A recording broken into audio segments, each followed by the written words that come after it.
उसके आगे देखो बेटा, अब आपको क्या दिया, number of tangent from a point on a circle, कि अगर आपको सपोज कोई पॉइंट दिया हुआ है तो वहां से कितनी टेंजेंट्स आप बना सकते हो। अगर सपोज पॉइंट अगर इंटीरियर में है, ठीक है, तो वहां से कितनी टेंजेंट्स हम बना सकते हैं, एक भी नहीं, क्योंकि वहां से हम टेंजेंट बनाने की कोशिश करेंगे तो वो हमेशा 2 पॉइंट से पास होगी, वहां से सीकेंट बन सकती है, टेंजेंट नहीं बनेगी। क्लियर। सेकंड चीज, अगर suppose point on the circle है तो वहां से कितनी टेंजेंट बन सकती है, एक। क्लियर, जो उस पॉइंट से पास हो रही होगी। क्लियर। नाउ उसके बाद अगर सपोज आपका पॉइंट एक्सटर्नल में है, एक्सटीरियर में है सर्कल के, तो वहां से कितनी टेंजेंट बनाई जा सकती हैं, 2, ऐसे बेटा। क्लियर, वहां से 2 टेंजेंट्स बनाई जा सकती हैं टू अ सर्कल। आया समझ में बेटा, 2 से ज्यादा नहीं, क्योंकि या तो वो फिर सीकेंट बन जाएगी या फिर वो नॉन इंटरसेक्टिंग लाइन बन जाएगी। क्लियर। तो एक्सटर्नल पॉइंट से कितनी टेंजेंट बनाई जा सकती है, 2 टेंजेंट्स। क्लियर हो गया यहां तक। नाउ अब आपकी जो थ्योरम 10.2 है वो इसी के बेसिस पर है। हमें प्रूफ करना है कि जो एक्सटर्नल पॉइंट से हम टेंजेंट बना रहे हैं वो आपस में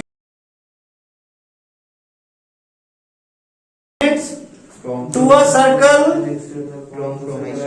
drawn from an external point to a circle are equal. Theorem 10.2 बेटा, the length of tangents, the lengths of tangents drawn from an external point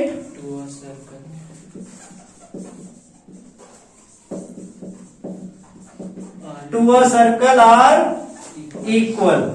clear, कि जो लेंथ है टेंजेंट्स की, जो हम एक्सटर्नल पॉइंट से बना रहे हैं सर्कल के लिए, वो लेंथ आपस में इक्वल होंगी।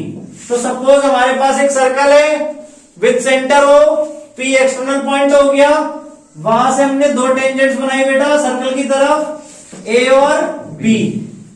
ठीक है, अब हमें दिखाना है कि पी और पी भी आपस में इक्वल होगा।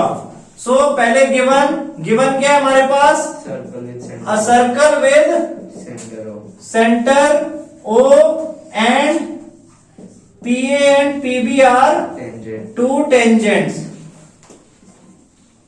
drawn from an, कहां से ड्रॉ हुई है, drawn from an external point P। ठीक है, एक्सटर्नल पॉइंट P से हमने ड्रॉ की है। नाउ टू प्रूव हमें क्या करना है कि PA इक्वल्स टू PB है। क्लियर। सो अब यहां पर हमने कंस्ट्रक्शन क्या की, ध्यान से देखो, हमने ज्वाइन करा दिया इन्हें, किस किस को, join OA, OB and PO। Clear, O को तीनों पॉइंट से ज्वाइन करा दिया हमने, OA, OB और OP या PO। ठीक है, यहां तक क्लियर हुआ। नाउ अब प्रूफ देखो बेटा ध्यान से, अभी आपने थ्योरम 1 पढ़ी है कि tangent to an external point to any point of a circle is perpendicular to the radius through the point of contact। आपकी जो टेंजेंट होती है वो रेडियस के क्या होती है, परपेंडिकुलर होती है थ्रू पॉइंट ऑफ कांटेक्ट। तो यहां पे जो आपके एंगल PAO और PBO बन रहा है वो आपस में क्या होंगे, परपेंडिकुलर होंगे। Angle PAO equals to angle PBO equals to 90 degree. और इसके लिए रीजन क्या आएगा आपका, थ्योरम 10.1 आपको पूरी स्टेट करनी है यहाँ पे, the tangent at any point of a circle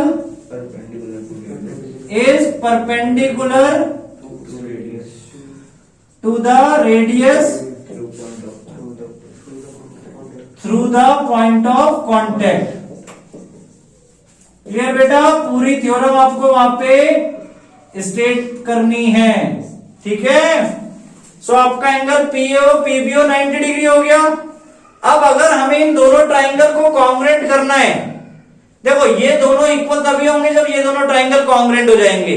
तो कॉन्ग्रुएंट करना है तो हमें इन चीजों का यूज करना पड़ेगा in triangle PAO and triangle PBO में। अब पहली चीज तो यही हो गई आपकी, angle PAO equals to angle PBO. Reason proved above बेटा। ठीक है, अभी अभी हमने इन दोनों को इक्वल भी दिखा दिया, दोनों 90 डिग्री हैं। Yes sir. ठीक है, दूसरी चीज क्या हो जाएगी यहाँ पे आपकी, radius PO equals to PO common, और ओबी एंड ओए। ओए और ओबी अगर आप देखोगे तो क्या है, रेडियस है। OA equals to OB equals to radius. Clear? या इसको शॉर्ट, इसको क्या लिखते हैं, रेडियाई ऑफ सर्कल, यानी दोनों रेडियस है तो प्लूरल फॉर्म में radii of a circle. Clear? तो तीन चीजें आपको मिल गई। Therefore triangle PAO congruent to triangle PBO नाम बनेगा। क्लियर? बाय कौन सा क्राइटेरिया बेटा, क्राइटेरिया कौन सा यूज हुआ आपका यहाँ पे, आरएचएस। क्योंकि आपके पास एक राइट एंगल है दोनों ट्राइंगल में, और ध्यान से देखो तो पीओ दोनों ट्राइंगल की क्या है, हाइपोटेन्यूज, और एक एक साइड आपने इक्वल बोली है उन दोनों ट्राइंगल की। Clear?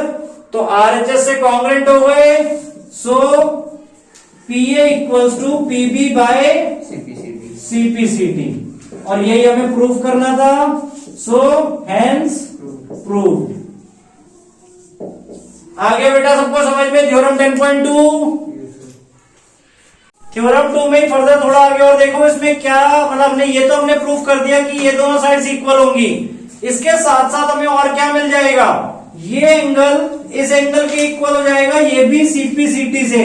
Angle OPA equals to angle OPB by CPCT, और एक और चीज एंगल पीओबी, यानी कि पीओए और पीओबी भी आपको आपस में इक्वल मिल जाएंगे। ठीक है, बाय सीपीसीटी, यानी कि आपका ये जो कंप्लीट एंगल है ये दो पार्ट्स में डिवाइड हो गया और दोनों इक्वल है।